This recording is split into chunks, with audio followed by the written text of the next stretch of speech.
네, 여러분 과일 중에 어떤 과일 좋아하십니까? 포도 좋아하시죠?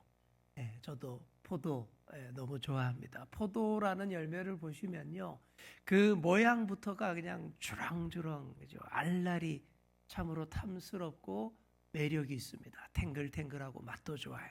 몸에도 좋죠. 그런데 안타깝게도 저는 많이 먹지 말라라는 그런 진단을 받았습니다. 제가 몸속에 돌이 잘 생기는 그런 체질인데 수산화 칼슘 섭취를 자제해야 되는데 포도도 좀 많이 먹지 말라 그러더라고요. 그래서 그 맛있는 포도 먹기를 조금은 자제를 하고 있습니다. 하지만 포도는요, 사람에게 참 유익한 그런 과일입니다. 심혈관에도 좋고 강력한 황산화 작용으로 세포 노화를 억제하고 각종 질병 예방에 좋습니다. 또 포도당이 풍부해서 피로 회복과 에너지 공급 역할도 잘 감당하는 그런 열매죠. 그러다 보니 옛날부터 세계 곳곳에서 포도 농사를 많이 지었습니다. 특히 유럽과 지중해 연안의 포도와 그런 포도로 담그는 와인은요, 정말 사람들에게 최고 인기였습니다. 지중해 연안을 배경으로 한 구약 성경, 신약 성경에도 당연히 포도나무와 포도가 많이 나옵니다. 적당한 포도주가 사람에게 기쁨을 준다라는 말씀도 나오고요. 또 포도주로 사람을 상처를 소독하고 치료하는 그런 얘기도 나와요. 당연히 포도원 이야기도 많이 나옵니다. 마태복음에서만 포도원 이야기가 3번이나 나와요. 그런데 이 3번 다 예수님의 비유 이야기에서 등장을 합니다. 마태복음에 나오는 예수님의 첫 번째 포도원 이야기가 어떤 걸까요? 이런 얘기입니다. 한 포도원 주인이 포도 수확기에 일꾼들을 채용하여서 자기 포도원에서 일하게 합니다. 그리고 일당으로 1데나리온씩 주겠다라고 약속을 했죠. 1데나리온은 노동자 한 사람의 하루 품삯에 해당합니다. 그런데 일꾼이 부족하다라는 생각에 여러 번 일꾼들을 계속 더 뽑아서 일을 시켰습니다. 그리고 일당을 받을 때 오후 5시에 와서 1시간만 일한 일꾼도 똑같이 1데나리온의 품삯을 받고 기뻐했습니다. 불공평하다고 불평하는 자들도 있었지만 하나님 나라 천국이 이와 같으니라 라고 마무리를 했습니다. 마태복음의 2번째 포도원 이야기는요, 바로 지난 주일에 제가 말씀을 드렸습니다. 어느 포도원 주인이 2 아들에게 포도원에 가서 일하라 그랬죠. 그랬더니 첫째 아들은 대답만 네 잘하고는 끝내 안 갑니다. 근데 둘째 아들은 처음에는 싫어요. 그러더니 나중에 회개하고 가서 일했다라는 것이죠. 이처럼 첫째 아들 같은 유대인들이 선민이랍시고 목에 힘만 주고는 실제로 하나님 말씀에 순종하지 않으니 둘째 아들 같은 이방인들, 죄인들이 마주보다 먼저 될 것이다. 천국은 먼저 된 자가 나중되고 나중된 자가 먼저 되는 대역전극의 나라다 라고 말씀하셨습니다. 먼저 된 자가 나중되고 나중된 자가 먼저 된다라는 주제는 이 세 포도원 이야기 모두의 공통된 주제입니다. 자, 우리 옆에 계신 분께 한번 이렇게 말해주겠습니다. 먼저 된 자가 나중되고 나중된 자가 먼저 됩니다. 네. 자, 이제 오늘의 본문 3번째 마태복음의 포도원 이야기를 보시겠습니다. 소위 악한 포도원 농부의 비유라고 알려진 얘기인데 이 포도원은 앞에 2 포도원보다 분위기가 훨씬 심각합니다. 여러분 오늘 본문을 읽으면서 느끼셨을 거예요. 왜 이렇게 심각할까요? 예수님의 십자가 고난과 직접적으로 관련된 비유이기 때문입니다. 또 최후의 심판과도 연결되는 그런 비유이기 때문입니다. 이사야서 5장을 보시면 오늘 본문과 아주 유사한 포도원 노래라는 것이 나옵니다. 이사야 5장의 포도원 노래는 이런 내용입니다. 포도원 주인이 정성껏 포도원을 만들고 극상품 포도나무, 최고로 좋은 품종의 포도나무를 심었대요. 당연히 최고 품질의 포도 열매가 맺힐 것이라 기대를 했죠. 자, 그런데 극상품 포도는커녕 형편없는 들포도를 맺더라 라는 얘기입니다. 하나도 안 달고 맛도 없는 들포도, 그래서 포도주도 못 담그는, 시장에 내놓고 팔 수도 없는 그런 포도라는 얘기죠. 그러면 어떻게 할까요? 그 포도밭을 완전히 갈아엎어 버립니다. 울타리부터 걷어버리고요, 담장과 망대도 헐어버립니다. 그러면 포도원이던 그 땅이 가시와 엉겅퀴 잡초들이 무성한 황폐한 땅이 된다라는 거예요. 이게 바로 심판의 이미지입니다. 좋은 열매 맺지 못하는 포도원에 대한 무서운 그 심판의 이미지인데, 이 이미지가 오늘 세 번째 포도원의 이야기와도 연결이 됩니다. 유대인들에게 포도원은 소중한 자산이고 풍요함과 기쁨의 축제 자리가 되는 곳입니다.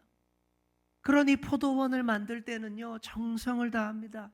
오늘 본문 33절 보시면요, 한 집주인이 포도원을 만드는 이야기부터 시작을 하죠. 그 과정을 아주 구체적으로 이렇게 말하고 있습니다. 울타리로, 산울타리로 두르고, 즙자는 틀도 만들고, 망대, 감시하는 망대도 지었다 라고 하죠.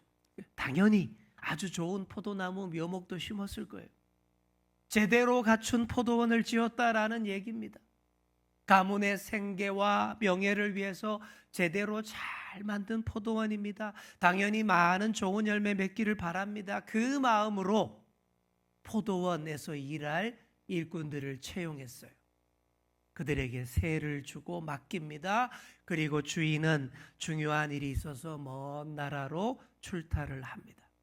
여러분, 이 포도원 주인이 누구를 말하는 것일까요? 바로 우리 하나님 아버지를 상징하는 거예요. 우리 하나님께서 이 땅 가운데 포도원을 정성껏 만드신 거예요. 그리고 그 포도원을 사람들에게 맡기십니다. 그래서 우리의 삶의 자리, 우리 믿음의 터전이 이런 포도원인 것입니다. 지금 여러분이 다 포도원에 몸담고 있고 주님의 포도원에서 일하고 계시다라고 생각하시면 돼요. 내 은사와 역량에 따라서 더 어렵고 힘든 포도원 일을 맡았을 수도 있고, 좀 가볍고 상대적으로 수월한 포도원 일을 맡았을 수도 있어요. 어쨌든 주님이 맡기신 포도원에 몸담고 있다라는 것은 똑같습니다. 열심히 일해서 풍성한 결실을 맺어야 합니다. 하나님이 우리를 믿고 다 맡기신 거예요. 주인이 일꾼들에게 다 맡기고 타국에 갔다라고 했죠.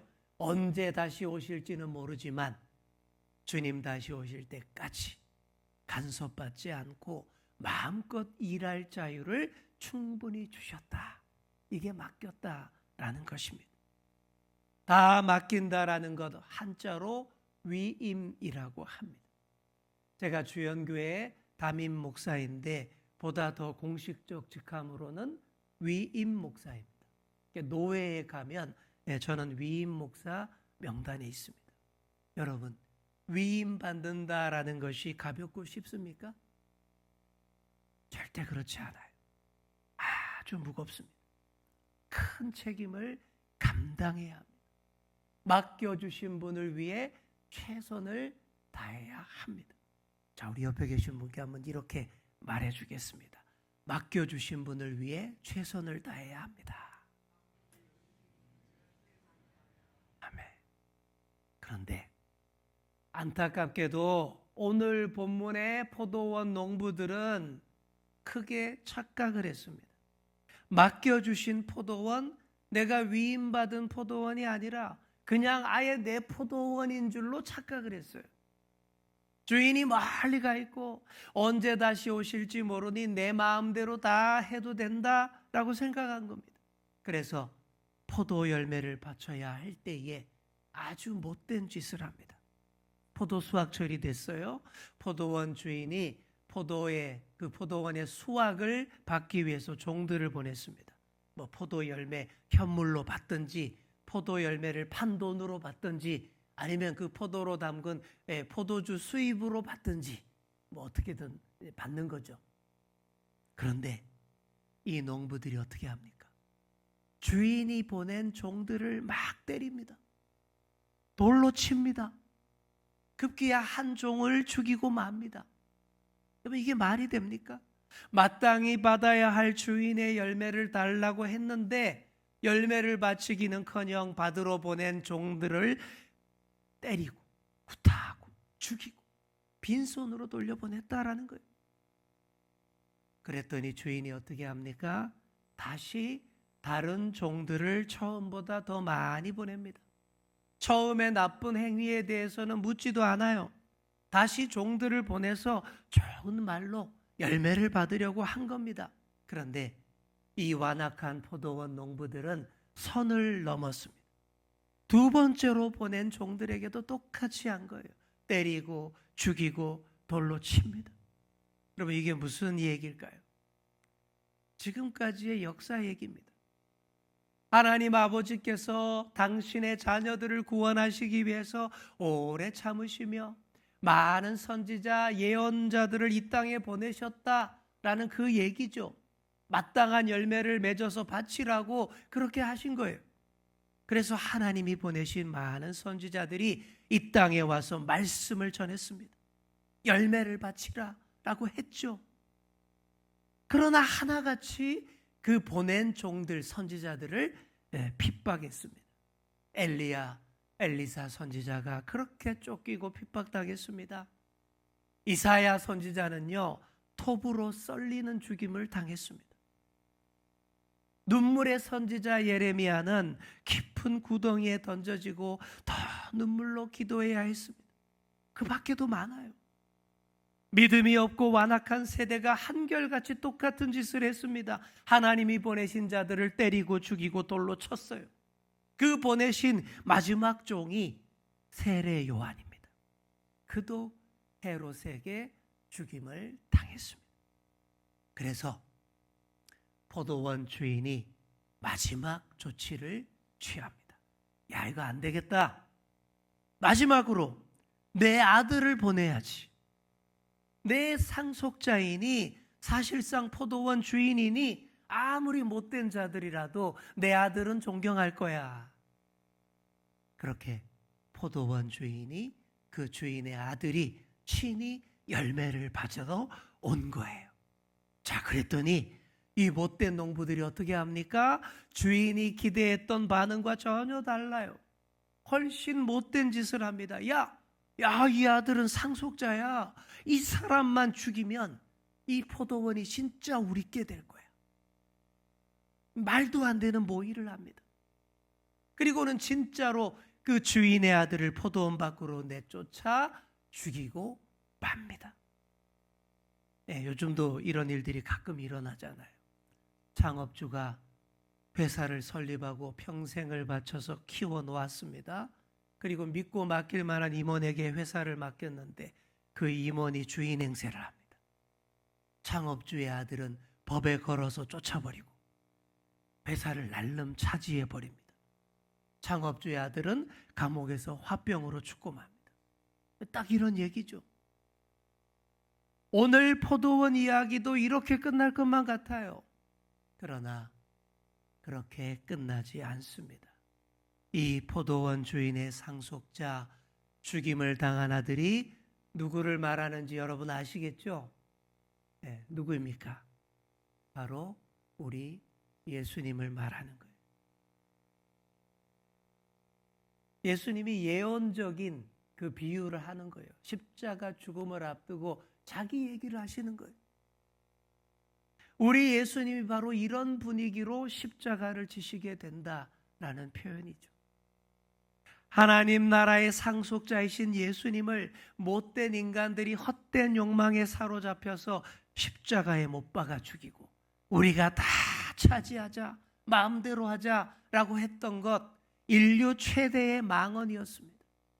그 모의대로 예수님을 십자가에 못 박아 죽이고 우리가 이 땅의 주인이 되어 다 마음대로 하자라고 했던 것, 인류 최대의 망발이었습니다. 사랑하는 아들의 죽음을 지켜본 주인이 어떻게 하겠습니까? 군대를 동원해서 이 못된 자들을 다 쓸어버립니다. 자, 우리 41절 보실까요? 그들이 말하되 그 악한 자들을 진멸하고 포도원은 제때에 열매를 바칠 만한 다른 농부들에게 새로 줄지니이다. 네, 이렇게 될 수밖에 없어요. 포도원을 맡을 자격이 전혀 없는 자들입니다. 분수도 모르고 주인의 권위에 도전한 악한 자들이죠. 그래서 그 포도원에서 대대적인 심판이 이루어지는 거예요. 그게 요한계시록에서 표현한 진노의 포도입니다. 포도주 만드는 틀에서 포도알들이 눌리고 터져나갈 때 주변이 온통 붉게 물드는 그 장면, 그 이미지를 생각해 보세요. 이게 하나님 나라가 완성될 때의 최후 심판의 이미지입니다. 악한 포도원 농부들은 그렇게 다 제거되고 대신에 열매를 주인에게 다 바치는 선량한 농부들이 그 포도원을 인수받게 됩니다. 온전히 다 맡게 됩니다. 그렇게 하나님 나라를 다 소유하게 된다라는 거예요. 자, 그러면 이 포도원에서 죽임당한 어린 양, 주인의 아들은 어떻게 됩니까? 42절에 보시면 시편 118편을 인용한 구절이 있습니다. 우리 42절 우리 함께 읽겠습니다. 시작.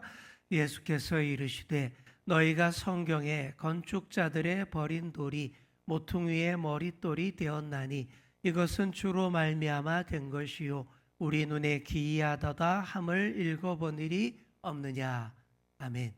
자, 여기 건축자들의 버린 돌이 뭐가 됐다고요? 모퉁 위에 머릿돌. 자, 좀 이렇게 생각하시면 됩니다. 건축 현장에서 건물을 세우는데 돌을 사용하는데 어떤 돌이 너무 모양이 이상해서 그냥 저 구석에다 버렸어요. 아, 이거 못 써. 모양도 애매하고 크기도 안 맞고 도무지 쓸모없어서 그랬다라는 거죠. 그래서 아무렇게나 던져서 버려놨는데 나중에 건축을 마무리할 때 보니까 그 버렸던 돌이 그 건물의 가장 중요한 모서리를 딱 맞추는데 딱 맞는 돌이더라라는 것이죠. 그래서 그 머릿돌로 딱 들어가서 그 건물의 중심이 됩니다. 그런 얘기입니다. 이 얘기는 확실한 예수님 이야기고 확실한 부활의 상징입니다. 건축하는 자들이 우리 건물에 안 맞다, 쓸모없다 여겨서 막 내버린 돌이 건물의 가장 중요한 머릿돌이 된다라는 것, 하나님 아버지도 하나님 나라도 잘 모르는 사람들이 하나님의 아들 예수님을 십자가에 못 박아 죽이지만 다시 살아나셔서 하나님 나라를 완성한다라는 그 얘기입니다. 포도원 밖으로 내쫓겨 죽지만 부활하셔서 오히려 가장 중요한 자리에 자리 잡게 된다라는 것, 이보다 더 명확한 부활의 상징이 어디 있겠습니까? 그래서 마지막에는 구원하심이 보좌에 앉으신 하나님과 죽임당한 어린 양께 있도다 모두가 찬양하게 되는 것입니다. 자, 이 세 번째 포도원의 비유 역시 나중된 자가 먼저 되고 먼저 된 자가 나중된다라는 대역전극입니다. 이렇게 하나님 나라는 짜릿한 대역전극이 벌어지는 곳입니다. 구원 역사에 있어서 짜릿한 대역전극을 가장 크고 확실하게 보이신 분이 바로 우리 예수님이십니다. 우리가 일하는 이 땅, 이 낮고 험난한 포도원에 오셨다가 포도원 밖으로 내쫓기시고 죽임당하신 어린 양, 그렇게 구원 역사를 이루고 가장 높여주시는 분, 그분이 우리 예수 그리스도인 줄 믿습니다. 사랑하는 성도 여러분, 그렇다면 여러분은 어떤 포도원 일꾼으로 포도원에 몸담으시겠습니까? 어떤 포도원 일꾼이 되시겠습니까? 열매를 드리기는커녕 보낸 종들과 포도원 상속자를 죽이는 악한 일꾼이 되시면 큰일 납니다. 영원한 심판을 면치 못합니다. 하나님 나라 다 빼앗기고 그 머릿돌 위에 떨어져서 산산이 깨어져 흩어져 버릴 것입니다. 절대 그러면 안 되고요. 이 포도원의 진정한 주인 예수님을 더욱더 사랑하셔야 합니다. 어린 양 되신 예수님을 더욱더 찬양하시기를 바랍니다. 자, 우리 옆에 계신 분께 말해주겠습니다. 모퉁이의 머릿돌 되시는 예수님을 사랑합시다. 아멘. 죽임당한 어린 양께 세세토록 찬양을 올리는 자들이 열매 맺어 한아름 가득히 주님께 다 바칠 줄 아는 그런 자들이에요. 진짜 포도원에서 섬길 자격이 있는 그런 사람들입니다. 여러분은 반드시 맡겨주신 포도원, 위임받은 포도원에서 최선을 다해 일하시고 그 맡겨주신 분께 마땅한 열매를 다 드리시는 복된 사람들 다 되시기를 간절히 축원합니다. 기도하겠습니다. 주님, 우리가 맡겨주신 주님의 포도원에서 최선을 다해 일하는 일꾼 되게 하여 주옵소서. 완악하고 패약한 일꾼들처럼 포도원을 황폐하게 하고 주인공을 몰아내고 죽임으로 심판을 면치 못하는 자 되지 않게 하여 주옵소서.